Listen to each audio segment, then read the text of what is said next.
más nosotros tenemos familiaridad es con la crónica. La crónica recibe el nombre de saturnismo. Intoxicación crónica por plomo, también conocida como saturnismo, es la más frecuente. La intoxicación crónica por plomo se caracteriza por tres alteraciones. Alteraciones neurológicas son las más frecuentes, y la alteración neurológica que predomina es una alteración neuroconductual. Alteraciones en la conducta y en el rendimiento escolar del paciente. Alteraciones neuroconductuales, primera a recordar. Segunda a recordar en este grupo de pacientes, la clínica gastrointestinal, donde lo que más llama la atención es el dolor abdominal. El dolor abdominal también es conocido como cólico saturnino. Cólico saturnino. Dolor abdominal, vómitos, y aquí falta agregar estreñimiento. Dolor abdominal, vómitos y estreñimiento. No va con diarrea, va con estreñimiento. Vamos dos. Y la tercera es un diagnóstico diferencial de anemia ferropénica, porque va con hipocromía y microcitosis. Anemia hipocrómica microcítica. Esa es la característica importante a recordar. El tratamiento de elección de la intoxicación crónica por plomo es alejar al paciente de la fuente de contagio. Es decir, si les dicen, el niño vive cerca de un centro minero, tienen que sacarlo de ahí, porque el contacto, la zona de contacto es el principal factor de riesgo. Y luego ver la posibilidad si es que amerita o no amerita quelantes de plomo. Lo principal es eliminación o reducción de la fuente. Veamos.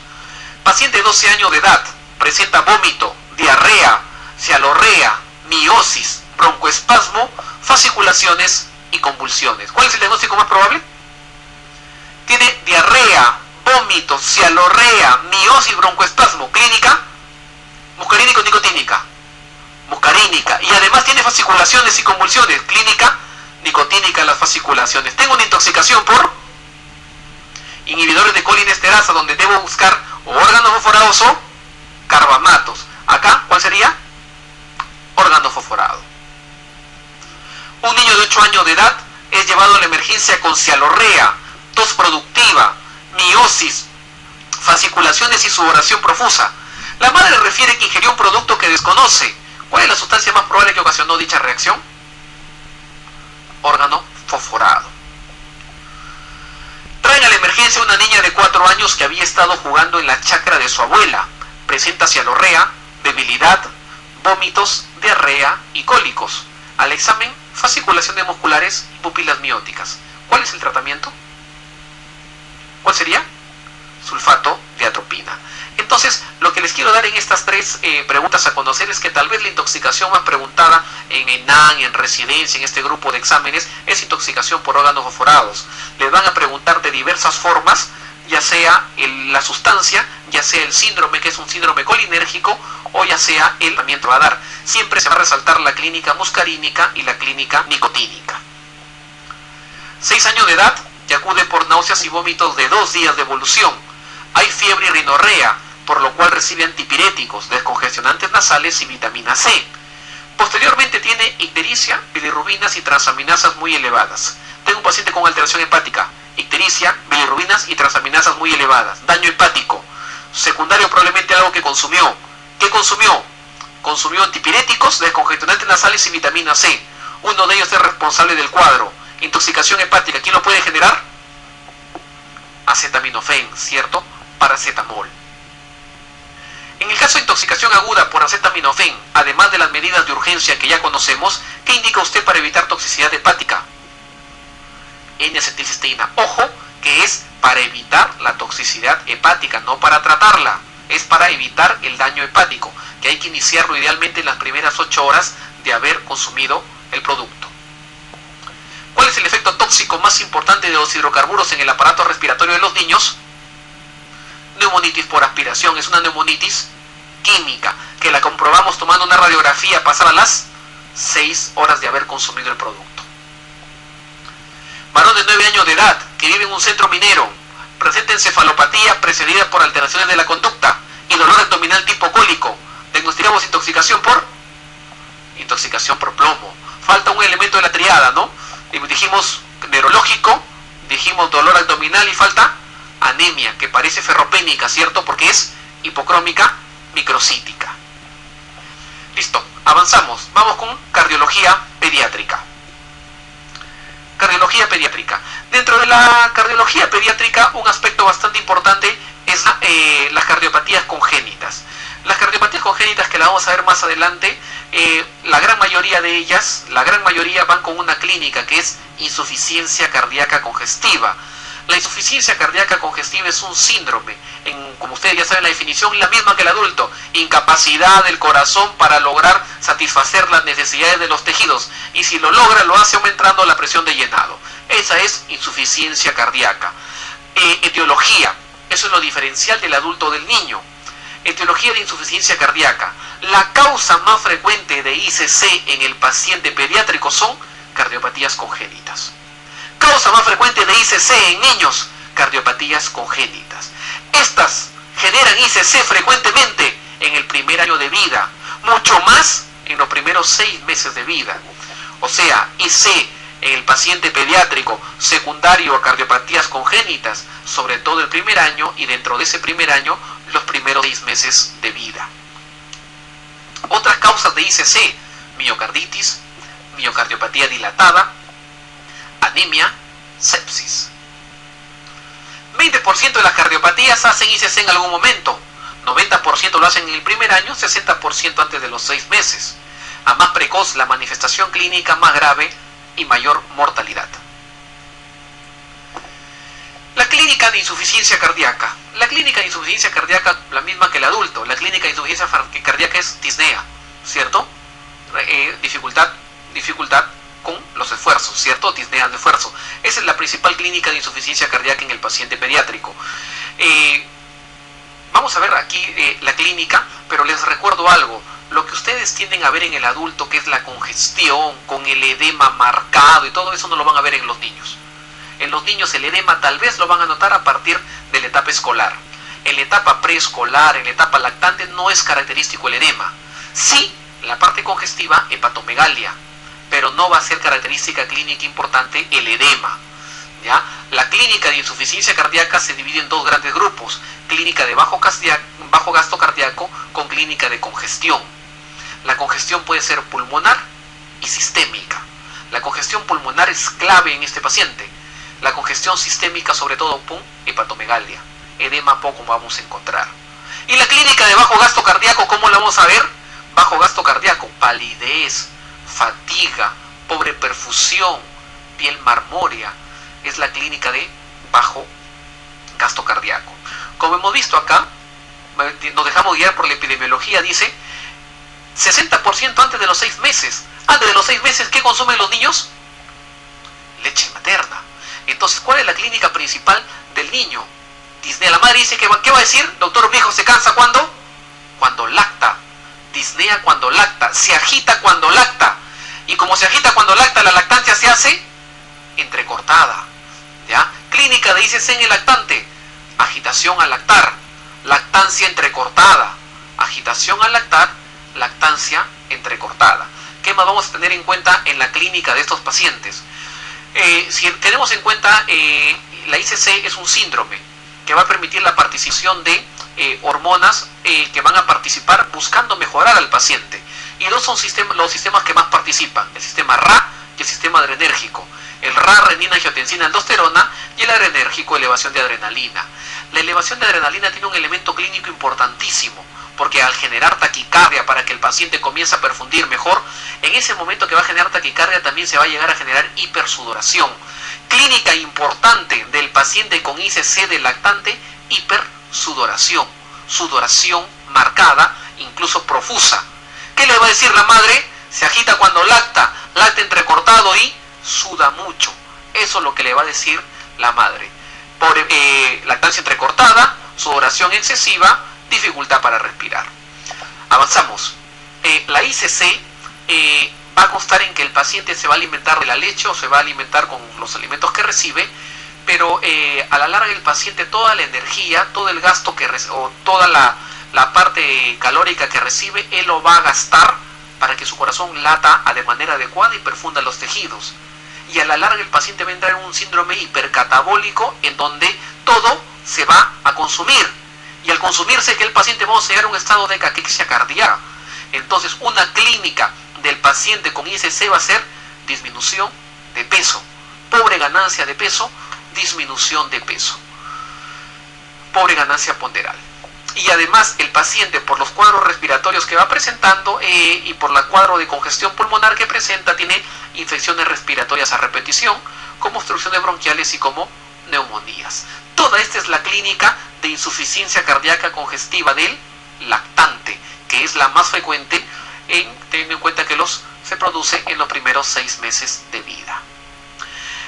Aquí hay un elemento importante que lo van a ver probablemente si tienen la suerte de rotar en un hospital donde se opere cardiopatías congénitas. Les recuerdo lo siguiente: el tratamiento de elección de un ICC es corrección de la causa de fondo.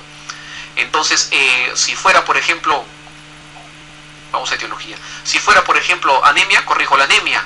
Si fuera sepsis, trato la sepsis. Si fuera miocardiopatía dilatada, que bueno, muchas de ellas no tienen cura, o la gran mayoría no tiene cura, o miocarditis, tratar la causa de fondo. Pero en cardiopatías congénitas, el tratamiento de elección de ICC es realmente corrección de la cardiopatía. Desgraciadamente en nuestro país, a diferencia de por un patrón de comparación sudamericano, Chile, Argentina, Brasil, que están en un nivel superior, donde hay una conducta de salud en relación a cardiopatías congénitas, ellos lo cierran las cardiopatías en los primeros meses de vida. Nosotros en el Perú tenemos 3 hospitales nada más que operan. En el Salud tenemos el INCOR, pues en el Revaleti no opera.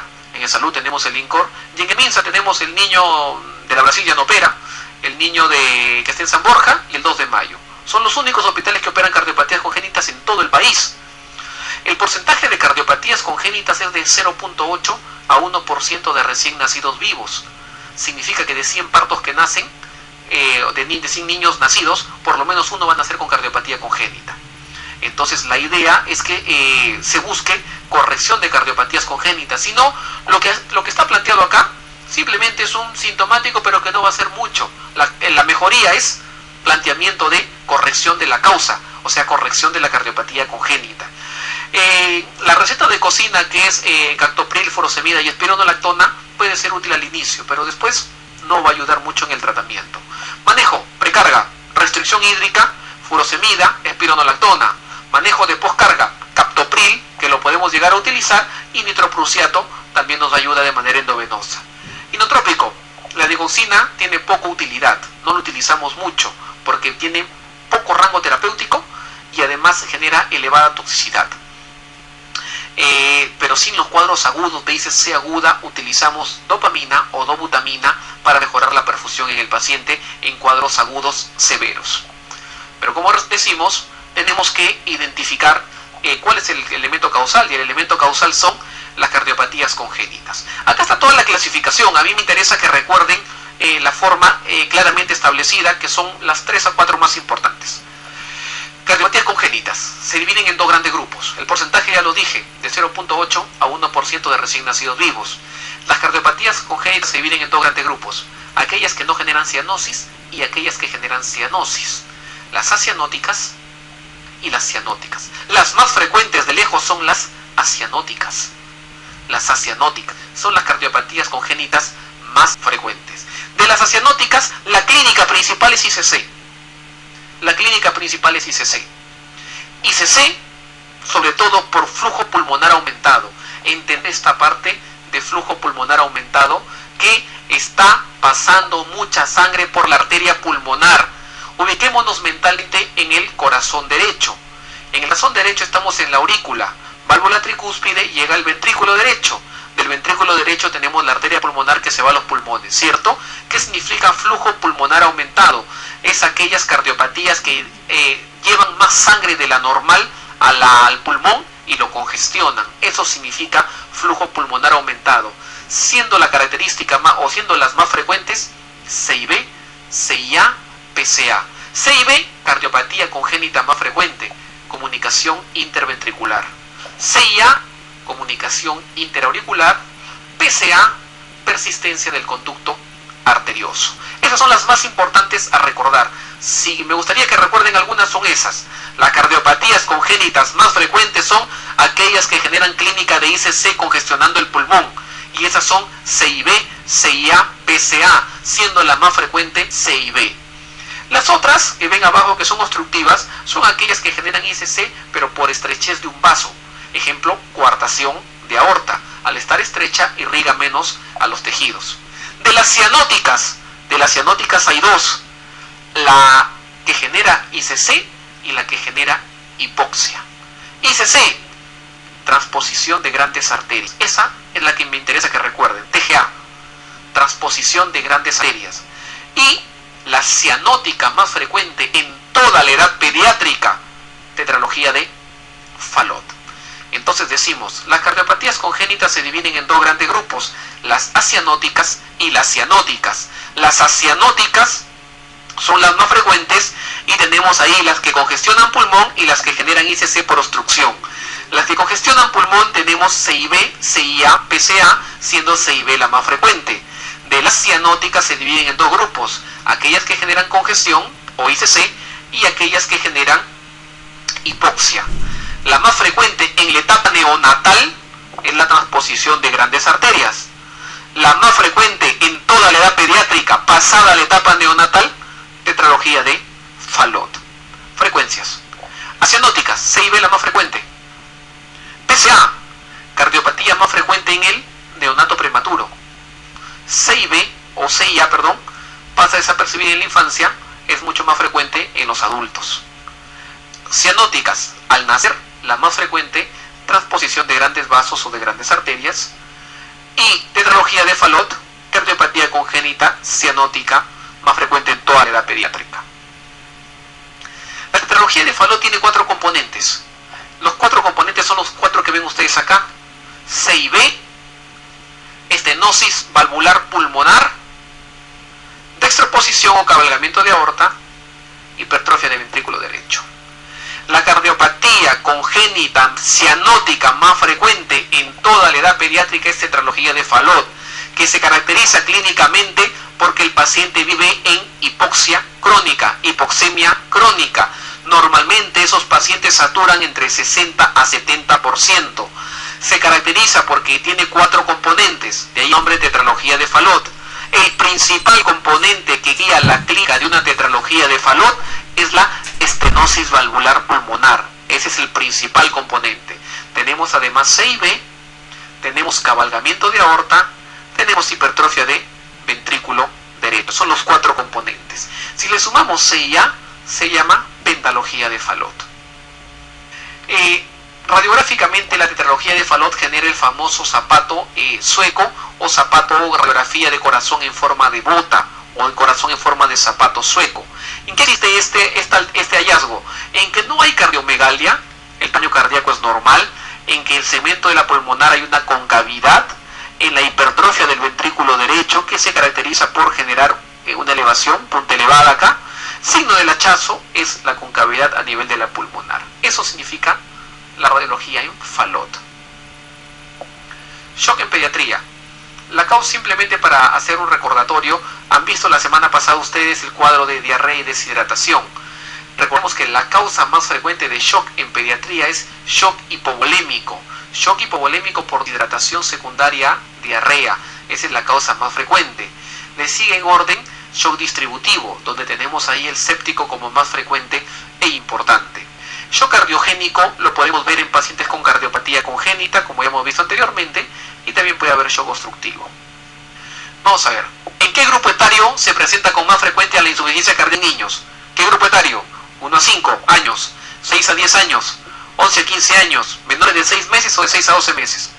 ¿ICC más frecuente en menores de 6 meses? Pues no, es más frecuente en el primer año de vida, sobre todo en los primeros 6 meses de edad.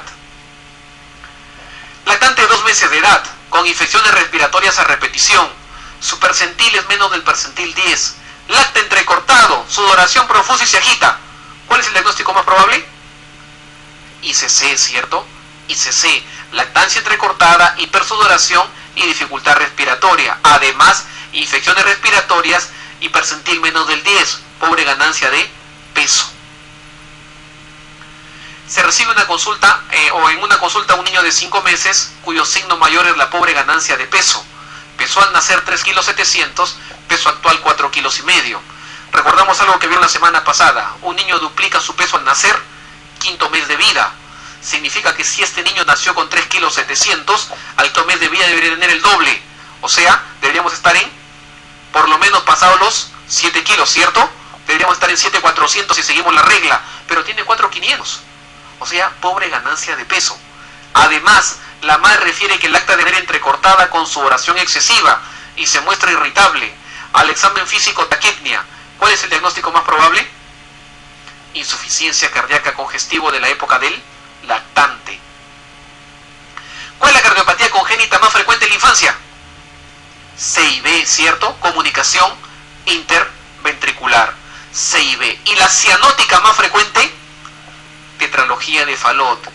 La más frecuente en el neonato prematuro, ductus arterioso persistente. La que más pasa desapercibida en la infancia, que se convierte en la cardiopatía más frecuente en el adulto, CIA. Y nos falta la D. Cardiopatía más frecuente en la niña con síndrome de Turner, coartación de aorta. Niño de 2 años de edad es evaluado por presentar cianosis al llanto. Al examen radiológico, corazón de tamaño normal, lesión de la punta y con cavidad en la región de la arteria pulmonar. Estamos hablando de un probable tetralogía de Fallot, generando la radiografía típica conocida como zapato sueco o en forma de bota. Tetralogía de Fallot. El tipo de shock más frecuente en niños de shock hipovolémico por deshidratación secundaria a diarrea. Parasitosis. Vamos con preguntas. Parasitosis son cuadros separados, así que vamos a ir con preguntas. Dice, niño de 7 años de edad que es traído por presentar diarrea intermitente, clara, con dolor abdominal y distensión abdominal postprandial, apetito conservado, examen clínico normal.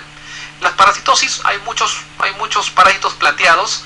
La gran mayoría requiere como examen del famoso parasitológico seriado, y solamente uno de ellos hacemos el denominado test de Graham o prueba de parche. El test de Graham o prueba de parche en los denominados oxiuros. Ojo que el más utilizado es el parasitológico seriado, pero muchos de ellos también requiere estudio inmunológico de ser necesario, pero lo que más utilizamos es el parasitológico seriado. Un gran grupo de ellos va a ir con diarrea. El parásito más frecuente que genera diarrea en niños, en menores de 5 años de edad, es Giardia lamblia. Giardia lamblia. Giardia lamblia es el parásito más importante a resaltar, que se caracteriza por generar diarrea. Dato importante de la pregunta, que nos ayuda: dolor abdominal, diarrea y distensión, pero este dato, postprandial. O sea, come y defeca y se le distiende la barriga. Ese es Giardia. Giardia genera clínica postprandial. Ese es el dato característico de giardiasis. Giardiasis protozoo flagelado, transmisión por agua o alimentos contaminados, con una clínica que fluctúa entre 2 a 6 semanas, con un periodo de incubación de 1 a 2 semanas. La giardia puede generar muchas clínicas. La más frecuente es la diarrea aguda, pero también puede generar diarrea persistente o crónica, o dolor abdominal crónico recurrente. La diarrea aguda, lo que conversamos hace ratito, diarrea acuosa, pastosa, no disentérica, diarrea acuosa, pastosa, no disentérica, que puede llegar a generar incluso malabsorción manifestándose con esteatorrea. Hay dolor epigástrico y distensión abdominal postprandial. No es característica típica la fiebre, tal vez poco porcentaje de febrícula. Diarrea persistente o crónica, que se comporta como un colon irritable, episodio de diarrea con episodio de estreñimiento y va con malabsorción. Y la tercera, dolor abdominal crónico recurrente. Esos niños que continuamente dicen que le duele la barriga y que no se le encuentra ninguna otra clínica y el dolor dura más de 2 a 3 meses, descartar parasitosis. Diagnóstico parasitológico seriado, a veces es necesario ELISA para antígenos de Giardia. Tratamiento de elección para giardiasis es metronidazol por 5 días a dosis de, la que ven ahí, 15 miligramos kilo día cada 8 horas por 5 días como mínimo. Enteroide vermicularis. Enteroide vermicularis es el conocido como oxiuro. El oxiuro, la clínica principal por la cual la madre lo trae con ustedes, es porque les dice: doctor, a mi hijito le pica la nariz, a mi hijito le pica el potito, doctor, le rechinan los dientes, bruxismo, prurito rectal, prurito anal. bruxismo con prurito es la clínica principal.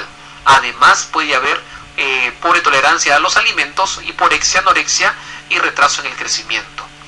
El método diagnóstico es el test de parche conocido como test de Graham. El tratamiento de elección es palmoato de Pirantel y en nuestro país utilizamos bastante albendazol. Balantidium coli. Balantidium coli es, ejemplo, la semana pasada les deben haber dicho lo siguiente. Tengo un niño con 2 años de edad. La madre cría aves de corral y el niño viene con diarrea y tiene rasgos de sangre. El agente etiológico más probable sería Campylobacter, ¿cierto? Cuando yo tengo diarrea disentérica con antecedentes de que, o con datos de que el niño tiene crianza de animales, sobre todo aves de corral, perro, gato, animales domésticos, yo tengo que pensar en Campylobacter. Y si tengo que pensar en un parásito, descartar Balantidium coli. Balantidium coli se asocia a la crianza de cerdos. Balantidium coli infecta con frecuencia a los cerdos. Transmisión por vía fecal oral, generalmente asintomática y en algunos casos genera diarrea disentérica, generando incluso en poco porcentaje deshidratación y perforación intestinal. Tratamiento de elección, metronidazol. ¿Cuál es la dosis de metronidazol oral para un niño de 12 kilos de peso portador de yardiasis? Bastante preguntado el tratamiento de yardia, de diferentes formas. Aquí una de ellas. ¿Cuál es la dosis? No se olviden, metronidazol. ¿Cuánto le damos? 15 miligramos kilo día, cada 8 horas por mínimo de 5 días. 15 miligramos kilo día cada 8 horas por 5 días. ¿Cuánto pesa? Pesa 12. 15 por 12, 180, ¿cierto? 180 en todo el día. ¿Cada cuánto le vamos a dar? Cada 8 horas, o sea, 3 al día. 180 entre 3, 60. O sea, le daría 60 miligramos cada 8 horas por 5 días. 60 miligramos cada 8 horas por 5 días. Niño con náuseas, vómitos y dolor en hipogastrio y diarrea con moco y sangre, además de tenesmo. En su vivienda crían cerdos. Diagnóstico más probable o agente más probable, Balantidium coli. Niño de 18 meses con diagnóstico de oxiduriasis. ¿Cuál es la dosis de albendazol para un tratamiento completo? Entonces esta la dejamos para el final para que sea útil lo que vamos a decir ahorita. Albendazol. Albendazol es un producto bastante utilizado. Edad: menor de 1 año no se usa, contraindicado. Entre 1 y 2 años de edad y pasado los 2 años. Pasado los 2 años de edad se le da como el adulto, 400 miligramos, pasado los 2 años. Y entre 1 a 2 años, la mitad, 200 miligramos. Albendazol, dosis, menor de 1 año, contraindicado. Entre 1 a 2 años de edad, 200 miligramos, pasado los 2 años de edad, 400 miligramos. ¿Cómo se le da? Se le da en este momento, y en este momento, ¿qué va a hacer? Ustedes saben que van a encontrar de repente parásitos huevos y parásitos adultos. El albendazol dándolo en este momento me mata el parásito adulto y los huevos no me hacen nada. ¿Qué hacemos? Los huevos se convierten en adultos aproximadamente en 10 a 14 días. Por eso hay que darle en este momento albendazol y repetir la dosis en 2 semanas. A ver, dice 18 meses de edad con diagnóstico de oxiduriasis. ¿Cuál es la dosis de albendazol para un tratamiento completo? 18 meses, dejémonos guiar de la edad. 18 meses, entre 1 a 2 años de edad. ¿Cuál es la dosis? 200. ¿Cuál tiene 200? Solamente la C.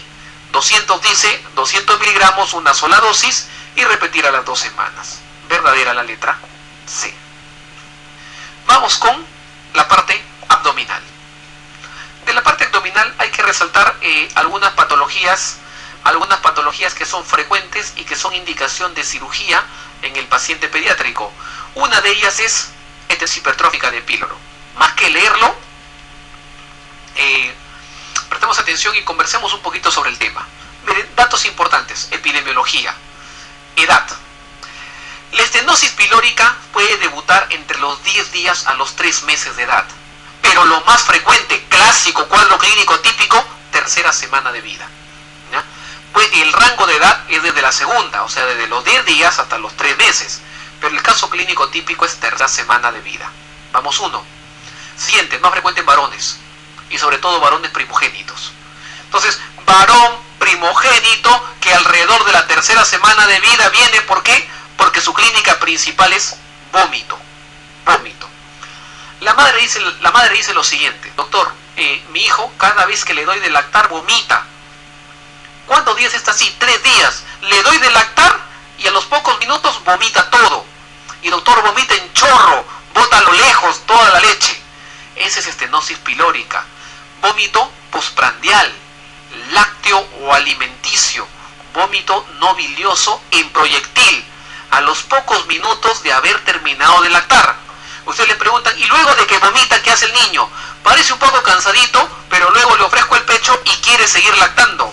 Ah, lactancia adecuada significa que tiene avidez por las tomas.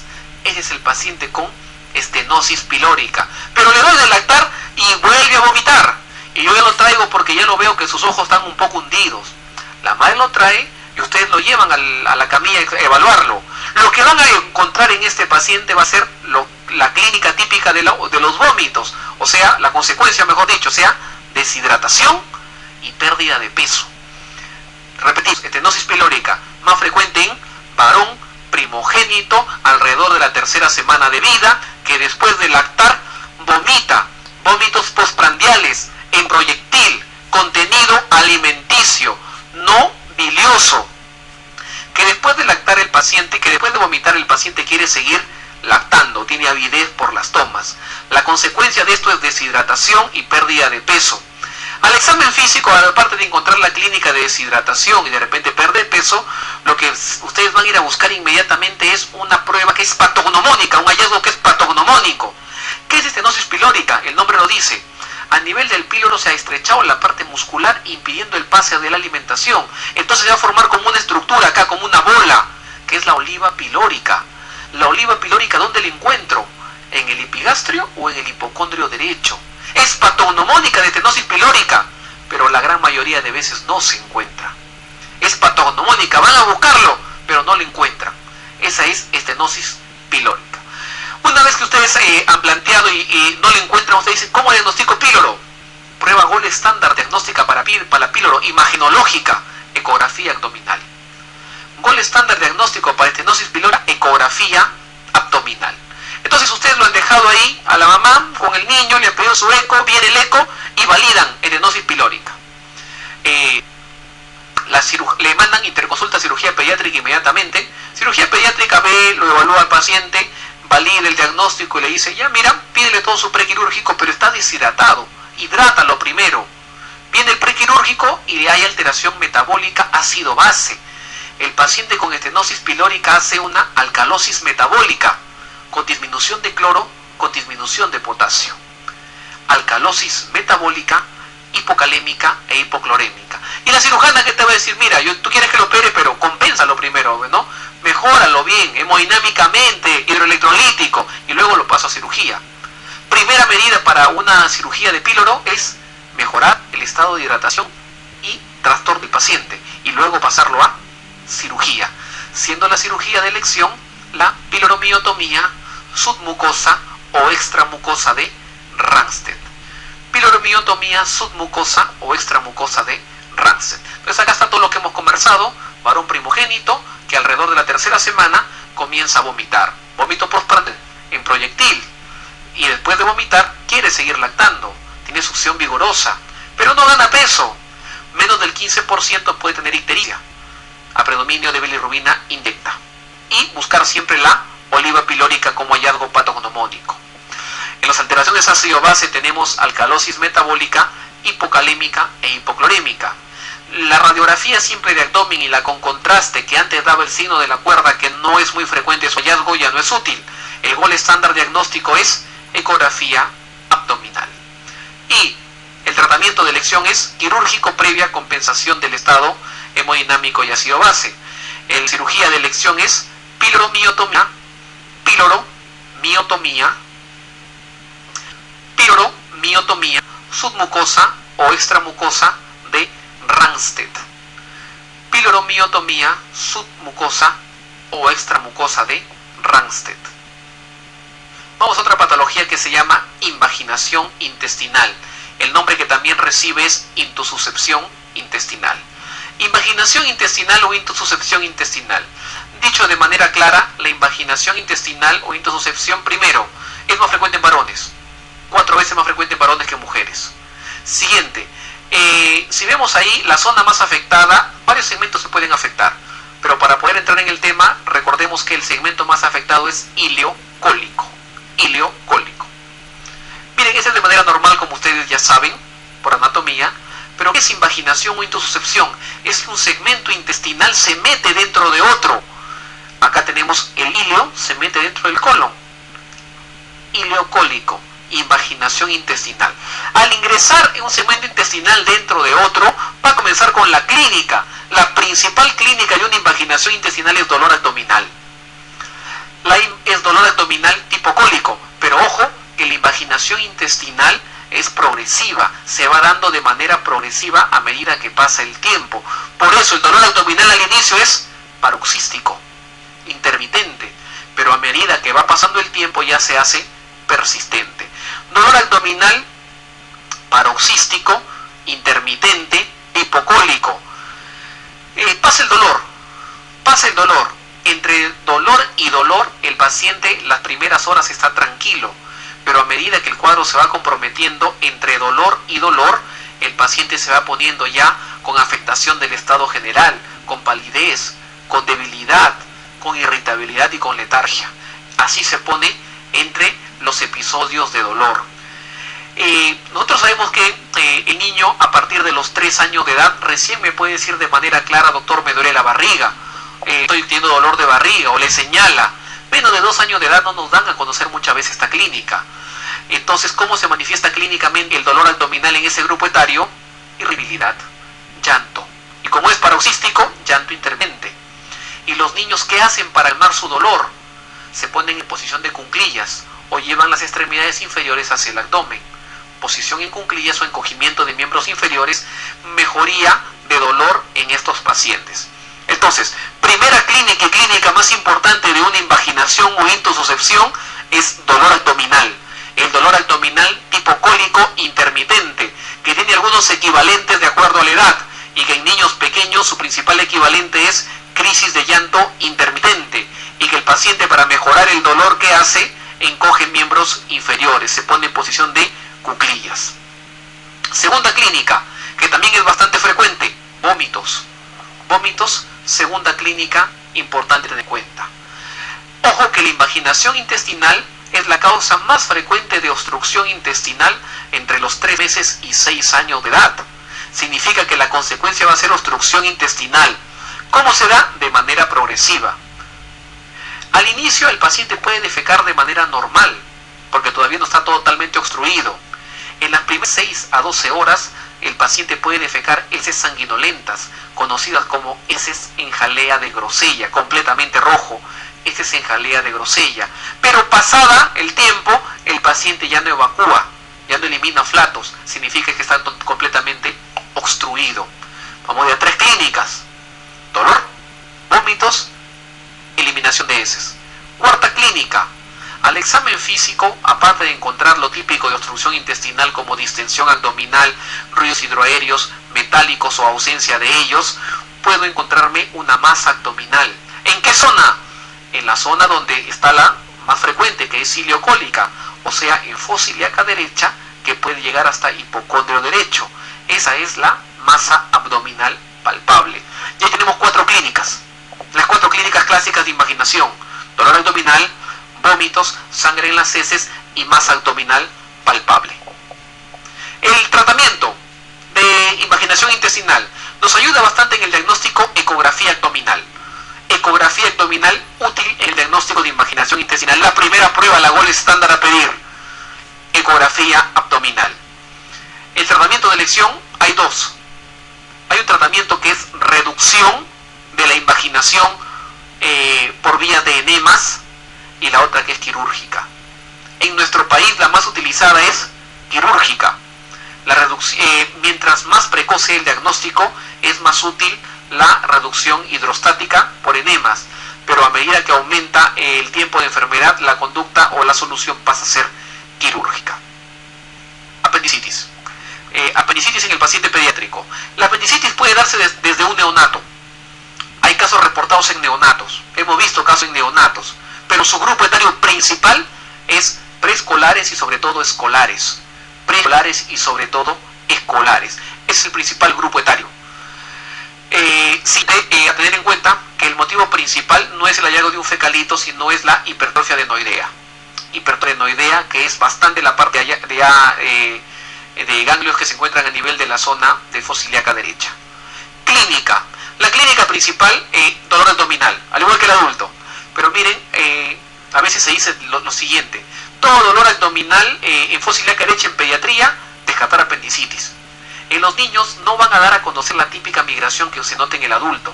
En los niños, cuando un dolor hay en fosa ilíaca derecha, lo primero que debo descartar es apendicitis aguda. Y pues, es prácticamente universal el hallazgo de vómitos. Los vómitos, su hallazgo es prácticamente universal. Vamos, 2. Fiebre de grado variable, generalmente a partir de las 24 horas de haber iniciado el cuadro de dolor abdominal. Fiebre de grado variable. Un dato diferencial que puede generarnos problemas, y los genera bastante problemas en el paciente pediátrico, es el ritmo intestinal. Que puede ser normal, pero puede haber diarrea o estreñimiento. Muchos vienen con diarrea, y si vemos todo el cuadro sería, miren, dolor abdominal, vómitos, diarrea y fiebre. Típico cuadro de gastroenterocolitis aguda. Entonces, cuando ustedes evalúen un paciente que tenga diarrea, pero que la clínica principal está siendo el dolor más que el resto del cuadro, descarten otra posibilidad diagnóstica. Apendicitis aguda, en los pacientes pediátricos pequeños, menores de 3 años de edad, el porcentaje de perforación es superior al 90%. Porque uno, no se sospecha, porque la gran mayoría de frecuencia es preescolar escolar. Y lo otro, porque muchas veces viene el cuadro con otra clínica, por ejemplo diarrea, alejando mucho más la sospecha de dicho cuadro, y el porcentaje de complicaciones es marcado de acuerdo, como ustedes saben, al tiempo evolutivo que tuvo la enfermedad. El hemograma, pues variable. Tratamiento de elección, ustedes saben que es quirúrgico, previa hidratación, se puede hacer manejo de dolor una vez ya hecho el diagnóstico, y manejo de antibiótico profilaxis. La ultrasonografía o ecografía abdominal es útil no para diagnosticar apendicitis, sí en pediatría para descartar otras posibilidades. Una posibilidad muy frecuente de diagnóstico diferencial de apendicitis se llama adenitis mesentérica. Adenitis mesentérica. Dolor abdominal en fosa ilíaca derecha asociada a cuadros respiratorios. Dolor abdominal, adenitis mesentérica, dolor abdominal en fosa ilíaca derecha asociada a cuadros respiratorios. Hernia inguinal, y que es la última parte que vamos a ver en la parte abdominal. Hernia inguinal más frecuente en el paciente pediátrico, hernia inguinal indirecta. Hernia inguinal indirecta. Más frecuente varones. Más frecuente lado derecho. Más frecuente prematuros. Hernia inguinal, epidemiología, más frecuente en varones, más frecuente en prematuros, más frecuente en el lado derecho, y la más frecuente de todas es hernia inguinal indirecta. Y la indirecta en el paciente pediátrico revela la persistencia del conducto peritoneo vaginal. Persistencia del conducto peritoneo vaginal. La hernia inguinal, su clínica principal va a ser la protrusión, que ustedes van a notar como masa a nivel de la zona inguinal. Puede estar ahí una regular cantidad de tiempo y no darse cuenta de repente los padres. Muchos de los padres se dan cuenta cuando cambian pañales a su hijo y su hijo llora, hace aumento de la presión abdominal y se sale un bulto por esa zona. El problema es el siguiente, que el 30%, casi la tercera parte de hernias inguinales se complica, y su complicación es incarceración. Entonces, y es una emergencia. Por ende, toda hernia inguinal planteada, la conducta es quirúrgica. Toda hernia inguinal en el paciente pediátrico planteada, la conducta es quirúrgica. Hernia inguinal planteada, conducta debe ser quirúrgica. Planteada debe ser inicial quirúrgica, se plantea la cirugía y debe ser operada lo más pronto posible. Veamos preguntas. Dice, lactante varón de 9 meses, con llanto persistente de 6 horas de evolución, deposiciones sanguinolentas, fiebre y masa abdominal en la palpación. Diagnóstico: llanto persistente, irritabilidad, deposiciones sanguinolentas, sangre en las heces, fiebre y masa abdominal palpable. Estamos ante una intususcepción o invaginación. No se dejen salir del cuadro por la fiebre. La fiebre también se da en una intususcepción, porque a la larga se genera un cuadro séptico que puede haber fiebre en ese paciente. Intususcepción. Niño de 1 año inicia su enfermedad con dolor, llanto agudo e intermitente. Al examen flexiona los miembros inferiores hacia el abdomen, evacúa de posición sanguinolenta y no elimina flatos. Abdomen tenso que no permite palpación profunda. Diagnóstico más probable. Nuevamente, estamos ante una invaginación o intususcepción. ¿Qué tiene de invaginación o intususcepción? El llanto agudo e intermitente. 1. Tiene la flexión de los miembros inferiores hacia el abdomen. 2. La deposición sanguinolenta y no elimina flatos. Lactante de 6 semanas de edad. Cursa con episodios de vómitos no biliosos en proyectil. Al examen se observa peristaltismo gástrico y se palpa tumoración en epigario. Palpamos la tumoración y vomita. ¿Qué edad tiene? 6 semanas. Todo paciente que vomite alrededor del mes de vida, tercera, cuarta, quinta, sexta semana, debemos descartar ¿qué patología? Estenosis hipertrófica del píloro. ¿Cuál es la causa más frecuente de apendicitis en menores de 10 años de edad? Hiperplasia linfoide. Niño de 4 años de edad con tiempo de enfermedad de 24 horas, caracterizado por dolor en fósil derecha, intenso, rigidez abdominal, Bloomberg positivo. ¿Cuál es la conducta más apropiada a seguir ante un cuadro de diagnóstico de apendicitis? La conducta en una apendicitis es cirugía. Lactante de 6 meses, llevado a consulta por tumoración inguinal derecha, que es catalogada por hernia inguinal no complicada. ¿Qué aconsejaría a los padres? Toda hernia inguinal en el paciente pediátrico debe ser cirugía, ¿cierto? Debe ser reparada quirúrgicamente. Acudir al cirujano pediatra para hernioplastia inmediata.